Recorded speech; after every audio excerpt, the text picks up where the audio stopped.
Աշնան ամիսներին Հայաստանի բազմաթիվ համայնքներում կրկին ակտիվանում է տերևների և բուսական մնացորդների այրման խնդիրը։ Չնայած այն, որ այս գործողությունը օրենքով արգելված է և ունի լուրջ առողջական ու էկոլոգիական հետևանքներ, շատերը շարունակում են այն կիրառել որպես տարածքը մաքրելու արագ միջոց։ Հայաստանի Հանրապետության շրջակա միջավայրի նախարարությունը և Հայաստանի Հանրապետության առողջապահության նախարարության հիվանդությունների վերահսկման և կանխարգելման ազգային կենտրոնը այս օրերին կրկին ուշադրության կենտրոնում են դնում խնդիրը, ներկայացնելով տերևների այրման վտանգները։ Միևնույն ժամանակ Գյումրիում անցկացրած հարցախույզերը ցույց են տալիս, որ բնակչության շրջանում էկոլոգիական գիտելիքներն ու մոտեցումները զգալիորեն տարբերվում են։ Ամեն ինչն է վնասակար է։ Այժելը հողին օգուտ է, որև պարադանոտ կդառնա։ Ոչ պետք չէ, իհարկե վնասեց ուխը։ Արենքոր մակրվի քաղաքը սիրուն է։ Բայց պետք է այրել։ Հա, վիճախ։ Հա։ Եթե այսօր հավաքեցի, բայց չվարի, հələ մնա։ Բայց ծուխը որ շնչում են մարդիկ վնաս։ Դու աղջիկ ջան, սա ծուխ է, դիա քիմիա կշնչենք էլի։ Իհարկե վնասակար է, դուրհուտը շատ տհաճ է տանելը, մանավանդ հիվանդ մարդը, շնչառական ուղիների հիվանդություն ունեցող մարդու համար շատ վատ է։ Կարելի է եւ հումս, օրինակ մենք այգի ունենք, մեր տերևների մեծ մասը կթողանք ծառների շրջակայքը որպես հումուս, ինքը մինչև գարուն լրիվ հտման կենտարկվի, հողին օգուտ է։ Դե ես շատ չգիտեմ բաների մասին, բայց վառելը CO2-ը, CO2-ը վնաս է։ Մենք որ շնչում ենք այդ օդը,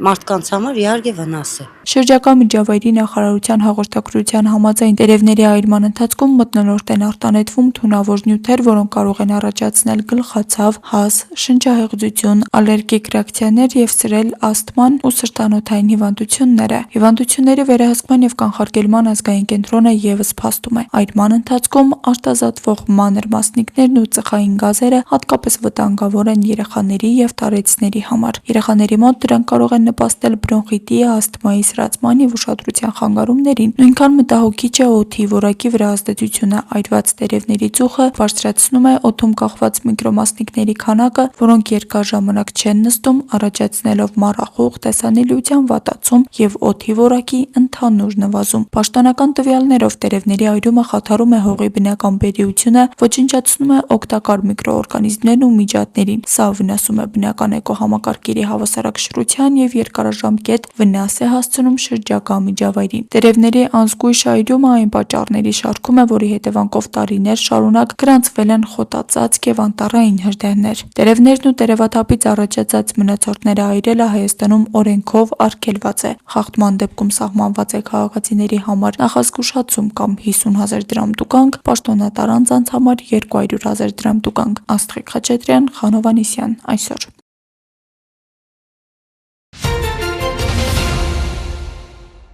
Հայաստանի առողջապահության նախարարության հիվանդությունների վերահսկման և կանխարգելման ազգային կենտրոնը տեղեկացնում է, որ օդի աղտոտվածության մակարդակը ռիսկի գործոն է քաղաքացիների առողջության տեսանկյունից։ Armenpress-ի մամուլի սրահում հրավիրված ասուլիսում Հայաստանի Հանրապետության առողջապահության նախարարության հիվանդությունների վերահսկման և կանխարգելման ազգային կենտրոնի շրջակա միջավայրի հիգիենայի բաժնի պետ Ռուբեն Գրիգորյանը նշեց, որ օդի աղտոտվածության բարձր մակարդակը կարող է ռիսկի գործոն լինել որոշ հիվանդությունների զարգացման համար, մասնավորապես շնչառական, սիրտանոթային, ալերգիկ եւ այլն։ Ուրեմն օդի աղտոտվածության բարձր մակարդակը բնականաբար ռիսկի գործոն է հանդիսանում քաղաքացիների առողջության տեսանկյունից,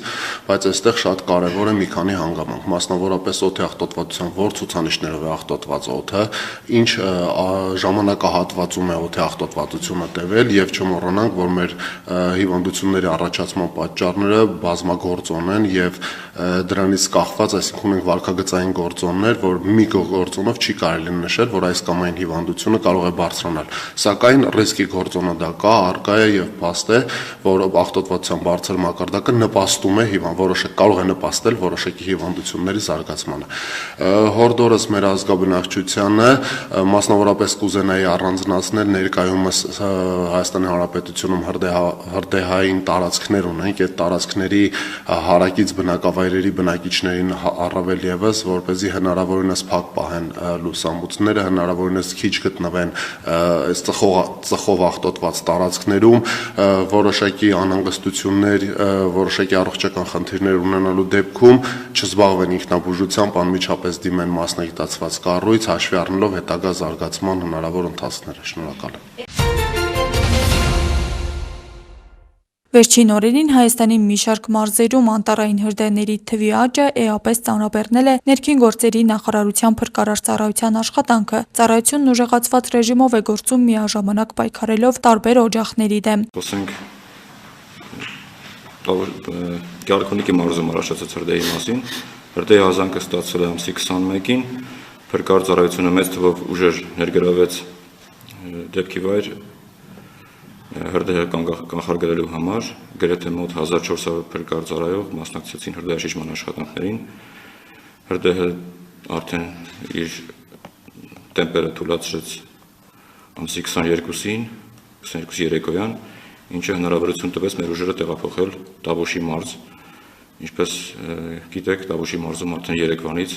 ակտիվ աշխատանքներ ընթանում են, մոտ 800 թվով փրկարարներ ներգրավված են աշխատանքներում, ունենք նաև ռեզերվ։ Ներկապահին իրավիճակը վերահսկելի է։ Դուք ճիշտ նկատեցիք, մենք նաև ներգրավել ենք Պաշտպանության նախարարության մեկ ուղղաթիռ,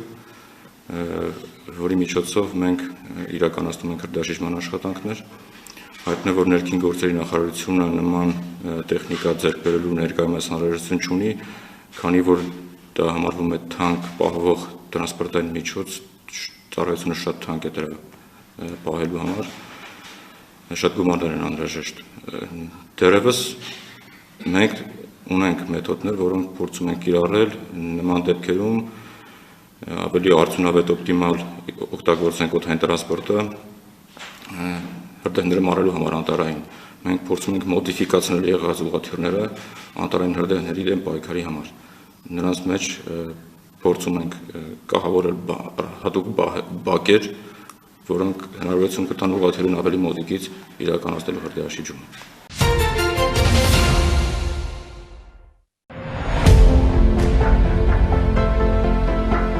Հայաստանի Հանրապետության տարածքային կառավարման եւ ենթակառուցվածքների նախարար Դավիթ Խուդատյանն իր Facebook-յան էջում տեսանյութ է տարածել Գյումրու-Շիրակ օդանավակայան տանող նորոգված ճանապարհի վերաբերյալ։ Նշենք, որ ճանապարհի նորոգման աշխատանքներն իրականացվել են Հայաստանի Հանրապետության պետական բյուջեի միջոցներով, ասֆալտապատվել է ինչպես օդանավակայան տանող ճանապարհը, այնպես էլ օդանավակայանի հրապարակը։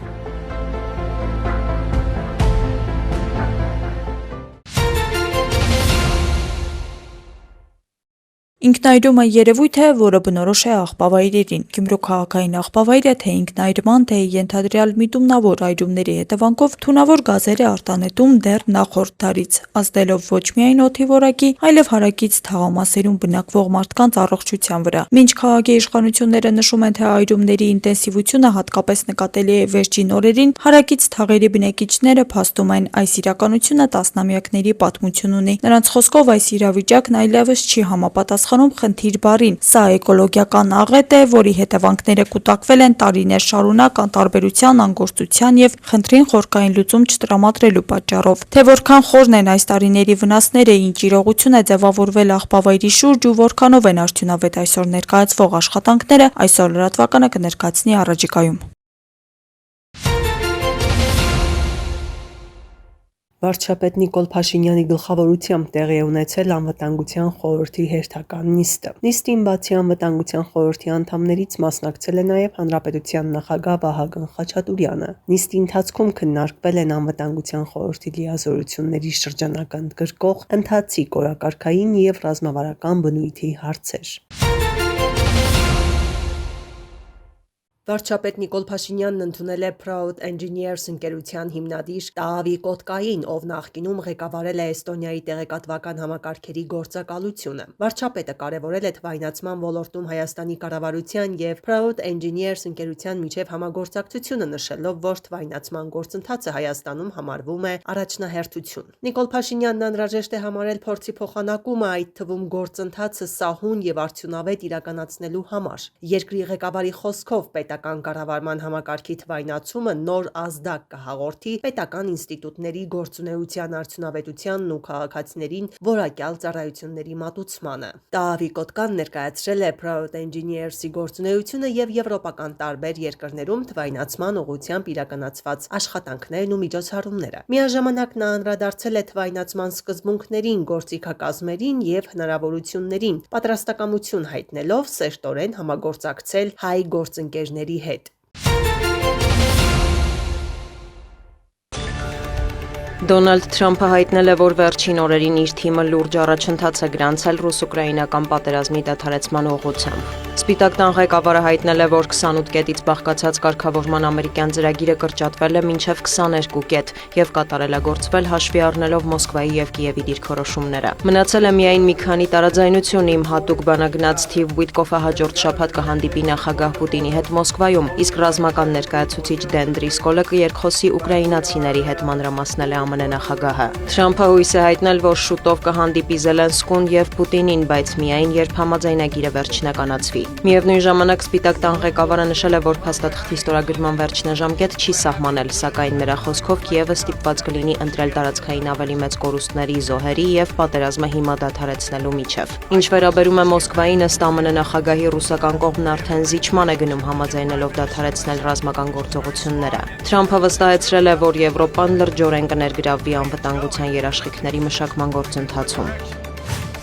Եվրոպական կողմը եւս քննարկում է ռուս-ուկրաինական կարգավորման հեռանկարը։ Ֆրանսիայի եւ Մեծ Բրիտանիայի գլխավորությամբ տեղի է ունեցել Ուկրաինային աջակցության կամավորների կոալիցիայի հերթական հանդիպումը, որին մասնակցել են նաեւ Թուրքիան եւ Միացյալ Նահանգները։ Կողմերը պայմանավորվել են աշխատանքային խումբ ստեղծել Կիևի համար անվտանգության երաշխիքներ մշակելու համար։ Էմանուել Մակրոնը շեշտել է, որ անհրաժեշտ է հասնել արդար եւ լուրջ խաղաղության, որը հիմնված կլինի միջազգային իրավունքի վրա։ Քիր Սթարմերն էլ տեղեկացրել է, որ Մեծ Բրիտանիան հոբերթիրներ կտրամադրի Ուկրաինային։ Վարչապետը նաև կոչ է արել միջազգային հանրությանը հրաժարվել ռուսական էներգամատակարարումներից։ Համասն Իսրայելին է հանձնել եւս մեկ պատանդի աճյուն։ Իսրայելի պաշտպանության ուժերը հայտնել են, որ այն Գազայի հատվածում Կարմիր խաչի ներկայացուցիչների միջոցով փոխանցվել է Ցահալին։ Թել Ավիվում նույնականացում կիրականացվի։ Նախկինում դեպքեր են եղել, երբ շարժման փոխանցած մարմինները չեն պատկանել հոկտեմբերի 7-ին գերեվարված անձանց։ Համասը պետք է վերադարձնի եւս 3 պատանդի աճյուն։ Իսրայելական կողմը մեղադրում է Համասին աճյունների փոխանցումը ձգձգելու եւ հրադադարի գործարքը խախտելու համար։ Պաղեստինյան շարժումը հայտարարում է, որ աշխատում է գործընթացը հնարավորինս շուտ ավարտելու ուղղությամբ, սակայն գերիների մարմինները փլատակներում են, ինչը բարդացնում է որոնումը։ Դոնալդ Թրամփն ավելի վաղ նախազգուշացրել էր, եթե Համասը չվերադարձնի բոլոր աճյունները, Իսրայելը կվերսկսի ռազմական գործողությունները։ Եվրախորհրդարանը բանաձև է ընդունել, որով կոչ է անում ԵՄ խորհրդին ժամանակավորապես կասեցնել Հունգարիայի քվեարկելու իրավունքը Բուդապեշտի ռուսամետ դիրքորոշման պատճառով։ Զեկույցն ընդունվել է 415 կողմ եւ 193 դեմ ձայներով։ Փաստաթղթի համաձայն Եվրոպական խորհրդարանը մտահոգված է, որ Հունգարիան անվտանգային որոշումների հետ կապված քննարկումների ընթացքում բարբերաբար օգտվում է վետոյի իրավունքից։ Խոսքը մասնավորապես Ուկրաինային աջակցության եւ հակառուսական պատժամիջոցների հարցերով քվեարկությունների մասին է։ Եվրախորհրդարանին մտահոգում ռուսական էներգամատակարարումներից Հունգարիայի կախվածությունը եւ Մոսկվա այցելությունները։ Նշվում է, որ Բուդապեշտի բառած քաղաքականությունը հակասում է եվրոպական արժեքներին։ Մտահոգություն է առաջացնում նաեւ Հունգարիայում ժողովրդավարության մակարդակը, ընտրական գործընթացները, դատական համակարգի անկախությունը եւ կոռուպցիան։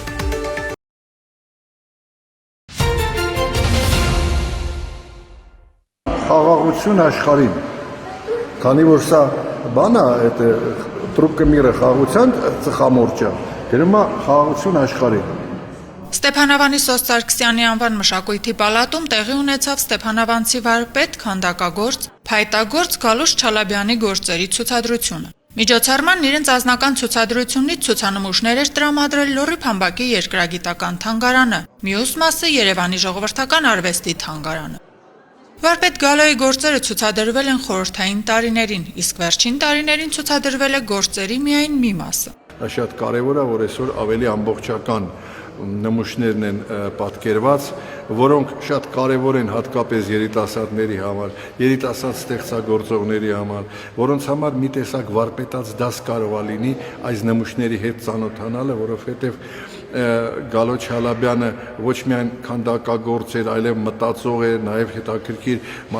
մաթեմատիկական հաշվարկներ է կատարել, որպեսզի իր ուրեմն աշխատանքները նաև շարժման մեջ գտնվեն, ինչ որ դա շատ կարևոր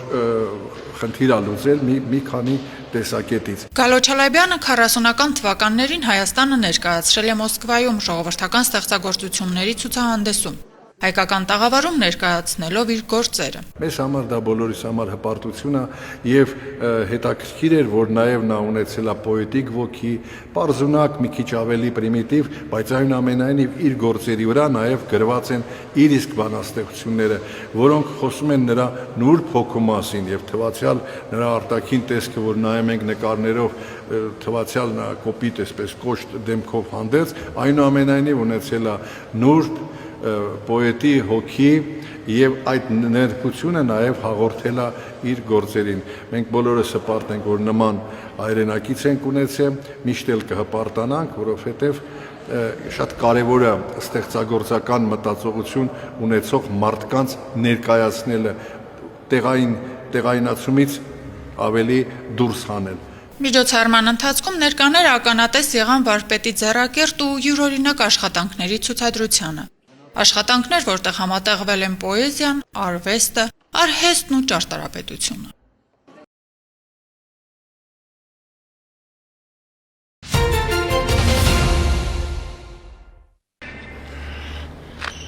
Կապանի շինարարների թաղամասում շինարարական ակտիվ եռուզեռ է, բազմաբնույթ ծրագրերը հետևում են մեկը մյուսին։ Այս պահին վերակառուցման աշխատանքներ են ընթանում թիվ 4 շենքի առաջին հարկում։ Տասնամյակներ անց երբեմնի հանդիսությունների սրահի հինավուրց դռները բացվել են եւ հիմնանորոգում է սկսվել։ Կապանում եզակի ծրագիր է մեկնարկում, որը միակն է ու առաջինը Սյունիքում։ Մարզկենտրոնում ժամանակավոր կացարան է կառուցվում, ինչ պատճառներով անօթևան դարձած կյանքի դժվարին իրավիճակներում հայտնված անձանց համար։ Այսպիսով համայնքը օգնության ձեռք է մեկնում կարիքավոր։ Վերջին տարիներին մենք բախվում ենք խնդիրների, երբ լինում էին դեպքեր, որ քաղաքացիները անձնական, սոցիալական, ընտանեկան կամ ճգնաժամային իրավիճակների հետևանքով հայտնվում էին դրսում, սակայն համայնքում չկար որևէ կենտրոն, որ նման ծառայություն կմատուցեր եւ կապահովեր այդ մարդկանց ժամանակավոր կացարանով։ Այդ իսկ պատճառով համայնքի ղեկավարի նախաձեռնությամբ որոշվեց ստեղծել համայնքային այնպիսի կենտրոն, որը կմատուցի ժամանակավոր կացարանի ծառայություն։ Ավելի քան 200 քառակուսի մետր տարածքում բնակության հարմարավետ պայմաններով սենյակներ, խոհանոց ու սանհանգույցներ են կառուցվում կոմունալ բոլոր հարմարություններով։ Նորոգմանը զուգահեռ նաև հարակից հենապատն է հիմնանորոգվում, բակը եւս կբարեկարգվի, կլինի հանգստի գոտի։ Կենտրոնում նախատեսված է 6 սենյակներ, որոնցից 2-ը հարմարեցված են լինելու ընտանիքների համար։ Այստեղ ապահովված է լինելու կոմունալ կենցաղային բոլոր պայմաններով, գործելու է խոհանոց, լվացքատուն, բուժկետ, ունենալու ենք նաև սոցիալական ծառայողի, հոգեբանի եւ առաջին բուժօգնության ծառայություններ եւ այն անձինք, ովքեր ընտանեկան, սոցիալական կամ այլ խնդիրների պատճառով անօթևան կլինեն կամ արտակարգ ու ճգնաժամային իրավիճակների հետևանքով անօթևան կլինեն, կարող են դիմել եւ ժամանակավոր կացարան ստանալ այստեղ։ Համայնքի ղեկավարի առաջին տեղակալ Գորթ Հադևոսյանը հստակեցնում է, թե ինչ է նշանակում ժամանակավոր ասվածը եւ որ դեպքում ժամկետը կարող է փոփոխվել։ Կենտրոնում մատուցվելու է ժամանակավոր ծառայություն, այսինքն ընդհանուր տիպի օթևան տրամադրվելու է մինչև 90 օր ժամկետով, իսկ առանձին դեպքերով, օրինակ արտակարգ իրավիճակների հետևանքով անօթևան մնացած անձանց համար մինչև 180 օր ժամկետով։ Ես սա ասում եմ նրա համար, որ մարդիկ շփոթեն սոցիալական բնակարանների հետ։ Ժամանակավոր կացարանը Կապանի 24 թվականի ծրագրերից է եւ արդեն իսկ ավականին հաստատել է։ Ինչ խոսք սա նաեւ համայնքային գույքի արդյունավետ կառավարման վառ օրինակ է, նաեւ նոր աշխատատեղեր կստեղծվեն։ Սա բացառապես համայնքի որոշումն է, սակայն ծրագրի իրականացման համար մենք նաեւ դիմել ենք Մարդ կարիքի մեջ հասարակական կազմակերպությունը, ստացել դրամաշնորհ 29 միլիոն դրամի չափով, բայց ծրագրի մյուս մասը ֆինանսավորում կիրականացվի Կապան բարեգործական հիմնադրամի միջոցներով շուրջ 21 միլիոն 640 հազար դրամ, ծրագրի ընդհանուր արժեքը կազմում է 50 միլիոն 640 հազար դրամ։ Շինարաների լիովին վերափոխված հսկա թաղամասը հավակնում է դառնալ լավագույնը հարմարավետության տեսանկյունից։ Հիմնանորոգված ակումբ գրադարան, մարզադաշտեր, ժամանակավոր կացարան, ըստ համայնքի ղեկավար Գևորգ Փարիսյանի 2026-ին այս թաղամասում բոլոր բակերը ասֆալտապատ եւ բարեկարգ կլինեն։ Այս պահին վարպետների մի խումբը վերակառուցում է նաեւ շենքերից մեկի բակի բարձրադիր հենապատը, որը վերջերս էր փլվել։ Հերմինե Միքայելյան, Ռոբերտ Օհանջանյան, Սյունիք լուրեր։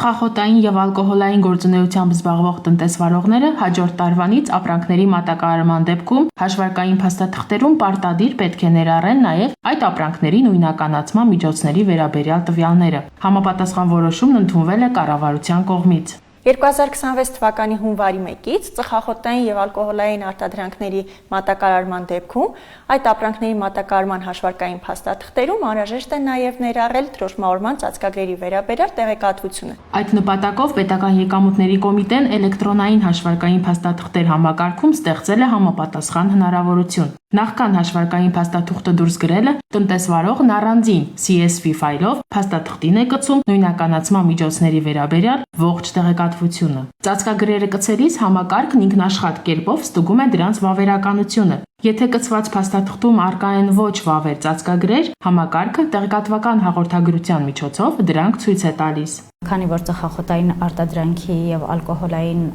խմիչքների դեպքում պարտադիր է լինելու հաշվարկային փաստաթղթում նույնականացման միջոցների ներառումը, արդեն համակարգի կողմից ցուցադրվելու է ոչ թե զգուշացնող, այլ արգելող հաղորդագրություն, տեսնել ավելին հղմամբ անցնելու դեպքում հնարավոր կլինի տեսնել, թե հաշվարկային փաստաթղթում ներառված նույնականացման միջոցի